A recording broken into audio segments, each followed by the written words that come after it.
बार की बात है, एक जंगल में एक बहुत प्यारा सा छोटा सा हिरनी रहती थी। वो बहुत चंचल थी। वो एक जगह ज्यादा दिन तक नहीं रहती थी।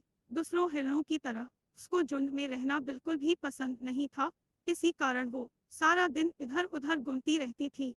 एक दिन वो हिरनी घूमते घूमते नदी किनारे आ पहुंची। उसने सोचा कि अब वो बहुत थक चुकी है, तो उसने सोचा कि अब वो थोड़ा पानी पीकर वहीं बड़ी किनारे आराम कर ले। तभी एक शिकारी से झाड़ियों के पीछे से झुककर उस हिरण को देख लिया। जैसे ही हिरनी ने शिकारी को देखा, वो बहुत बुरी तरह से डर गई थी।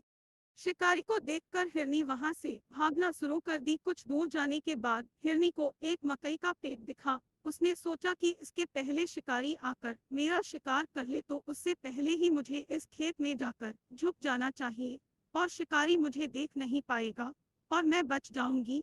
और इतना कहकर हिरण मकई के पेड़ के खेत में जा झुकी थी।